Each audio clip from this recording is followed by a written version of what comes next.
உங்கள் மரங்களின் நண்பன். இன்னைக்கு ஒரு நல்ல விஷயத்தை பத்தி பேச போறோம். அது என்னன்னா ஃபாரஸ்ட் பாத்திங். ஃபாரஸ்ட் பாத்திங் அப்படிங்கிறது இந்த ஜப்பான்ல இருக்கிற ஒரு முறை. இந்த முறையில என்ன பண்றாங்கன்னா, ஒரு ட்ரீட்மெண்ட்டுக்காக, ஒரு மன அமைதிக்காக யோகா இது போன்ற மூலிகை மருத்துவத்துல வந்து இந்த முறையை பயன்படுத்துறாங்க. இந்த இப்போ நீங்க பார்த்துட்டு இருக்கிறது ஒரு அடர்வனம் குறுங்காடு, 2021 உருவாக்கப்பட்ட இந்த குறுங்காடு. அடுத்ததான் நீங்க பார்க்க போறது நந்தவனம்னா இப்போ ஒரு 5 மாதங்களுக்கு முன்ன உருவாக்கப்பட்ட ஒரு குறுங்காடு. இந்த பக்கம் இருக்கு, நீங்க பாத்தீங்கன்னா தெரியும் உங்களுக்கு. மரங்களின் நண்பர்கள் சுற்றுச்சூழல் இயக்கம் மூலியமாக அடர்வனங்கள் குறுங்காடுகள் இதே போல நம்ம உருவாக்கி வரோம். இந்த ஃபாரஸ்ட் பாத்திங் அப்படிங்கறத பத்தி ஒரு சின்னதா ஒரு பகிர்வு உங்கள்கிட்ட. ஃபாரஸ்ட் பாத்திங் அப்படிங்கிறது நம்ம எப்போ கிரீனரியை பார்க்கறோமோ, எப்போ பச்சையை பார்க்கறோமோ, அப்போ வந்து நமக்கு மனசுக்கு ரொம்ப ஆறுதலா, ரொம்ப மகிழ்ச்சியா இருக்கும்.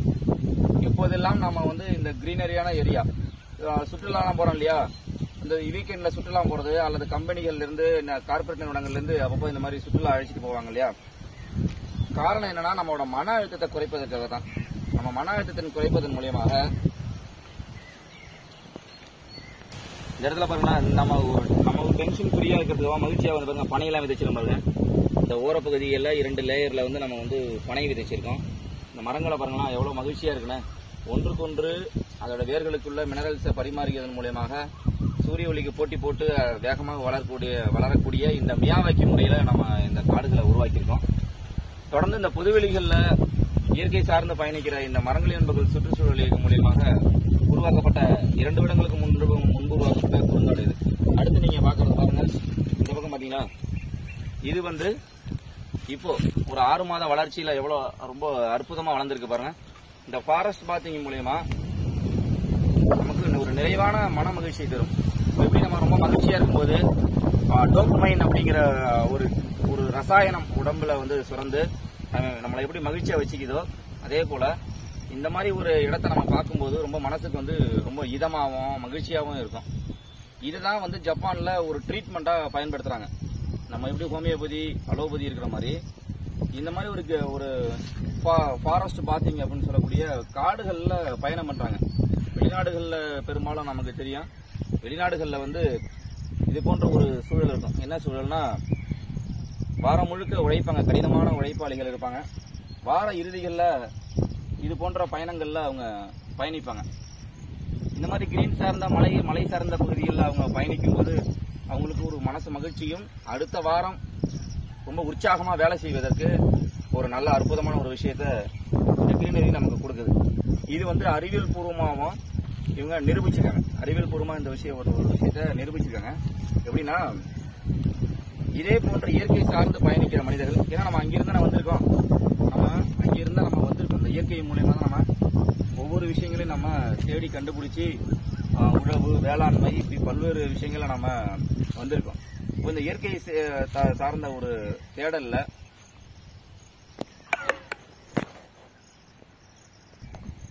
இந்த ஒரு அற்புதமான விஷயங்கள்ல நம்ம நிறைய பண்ணிட்டு இருக்கோம். இங்க பாருங்க, இந்த கலை தான் மிகப்பெரிய இன்றைக்கு சவால். இங்க பாருங்க, கடந்த வாரம் ஒரு 2-3 நாளைக்கு முன்ன கிளைகளை வந்து அகற்றி இதே மூடாக்கு மாதிரி பயன்படுத்துறோம். இது மாதிரி மூடாக்கு மாதிரி பயன்படுத்துறதால நீங்க பாத்தீங்கன்னா இதோட புல்லோட வளர்ச்சியை கீழே நம்மளால குறைக்க முடியும். மேற்பரப்போட ஈரப்பதத்தை நம்மளால காப்பாற்ற முடியும். மறுபடியும் களைகள் தோன்றாமல் இருக்க முடியும். பாருங்க, இந்த வர கலப்பணியில இந்த புற்கள்லாம் பாருங்க, மூடாக்கு முறையில பயன்படுத்தி இந்த புற்களை கீழே கிளீன் பண்ணி மறுபடியும் மூடாக்கு முறையை பயன்படுத்துவதன் மூலமாக அந்த மேற்பரப்பு நம்மளால காயமான கண்டிப்பா நிச்சயமா காப்பாற்ற முடியும். அந்த ஒரு விஷயத்துக்கு அங்க பாருங்க, தொடர்ந்து பாருங்க, ஒவ்வொரு மரக்கன்றுகளுக்கும் ஒரு குழந்தையை பராமரிப்பது போல இந்த பாத்தீங்கன்னா தெரியும் உங்களுக்கு. புற்களையெல்லாம் அகற்றி இருக்கிற கார்பன் கண்டென்ட், இருக்கிற நுண்ணுயிரிகள், இருக்கிற சத்துக்கள் வந்து நமக்கு பயன்படுது. இந்த இடத்துல பாத்தீங்கன்னா இங்க பாருங்க, புற்களை எல்லாம் பரப்பி மேல போட்டிருக்கோம். அதே இடத்துல பாருங்க, இது களை எடுத்த இடம். இந்த இடம் எல்லாமே களை எடுத்த இடம் எவ்வளவு சுத்தமா இருக்கு பாருங்க. இந்த களை ஆரம்ப கட்டத்தில் ஒரு வருடத்துல இருந்து அதிகபட்சம் 2 வருடம் வரைக்கும் நம்ம களை எடுக்கணும் பட்சத்துல இந்த இடம் எவ்வளவு சுத்தமா இருக்கு பாருங்க. மரக்கன்றுகள்ல நல்ல வளர்ச்சியை நம்மளால பார்க்க முடியும். வெயில் காலங்களில் இந்த புற்களை அப்படியே விட்டுருந்தோம். பூமி பரப்ப இந்த புற்கள் வந்து பாதுகாத்து காயாம வச்சிருக்கோம் மேற்பரப்பு. உயிரோட்டமா இருக்கும், நுண்ணுயிரிகள் இருக்கும்.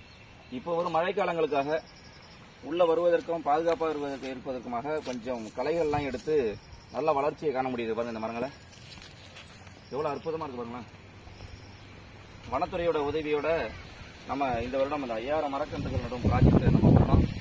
ரொம்ப அற்புதமா ஒன்றுக்கொன்று போட்டி போட்டு இது மகிழ மரம், இது சொர்க்க மரம், இது அரச மரம், இது பூவரசு, இது ஆலமரம், இது மகிழ மரம், தாண்டிக்காய், நெல்லிக்காய், இது புன்னை மரம். பார்த்தீங்கன்னா இதில் எவ்வளவு பூச்சிகள் இருக்கு. பூச்சிகள் வண்டுகளுக்குமான பறவைகளுக்கான உணவுகாடு. இது கொடுக்காபலி. இப்படி வேற வேற மரக்கன்றுகளை பக்கத்தில் வச்சுங்க பாருங்க. நீர் மருது, மருத மரம் அல்லது நீர் மருதுன்னு சொல்லக்கூடிய மரம். அப்புறம் வசம்பு, இந்த மாதிரி மூலிகை செடிகள்லாம் வச்சிருக்கோம். இப்படி பல்வேறு வகையான கிட்டத்தட்ட 40 வகையான மரங்கள், 5000 மரங்கள் இந்த இடத்துல சூழப்பட்டு ரொம்ப அற்புதமான ஒரு வனத்தை உருவாக்கியிருக்கோம்.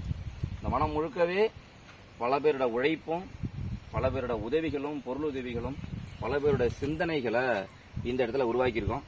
இது வந்து பொதுமக்கள் நடந்து செல்லக்கூடிய அளவுக்கு 4 பக்கமும் ஒரு லேன் உருவாக்கியிருக்கோம். இந்த லேன்ல அதோட கீ இங்கே தான். எப்பொழுதுமே இங்கே வருவ மக்கள் வந்து பொதுமக்களோ இயற்கை ஆர்வலர்களோ சந்திப்புகள், வார இறுதி சந்திப்புகள்லாம் நடக்கும். அதில் இவங்க வந்து இந்த இடத்த நடந்து பார்க்குறதும் இந்த இடத்துல அவங்க ஒரு சின்ன மகிழ்ச்சியை கொடுக்க முடியுது. இது ஒரு அதை மட்டும் இல்லாமல் பூமியின் மீது எல்லா உயிர்களுக்குமானது இந்த பறவைகளுக்கான இந்த காட்டில் ஒரு அற்புதத்தை எங்களால் நிகழ்த்த முடிஞ்சுது. இதுக்காக உதவிய அனைவருக்கும் இந்த நேரத்தில் கண்டிப்பாக நாங்கள் நன்றிக்கு ஒரு கடமைப்பட்டிருக்கோம். நான் உங்கள் மரங்களின் நண்பன். மரங்களின் நண்பர்கள் சுற்றுச்சூழலுக்கும் அரியலூர் மாவட்டம். நன்றி.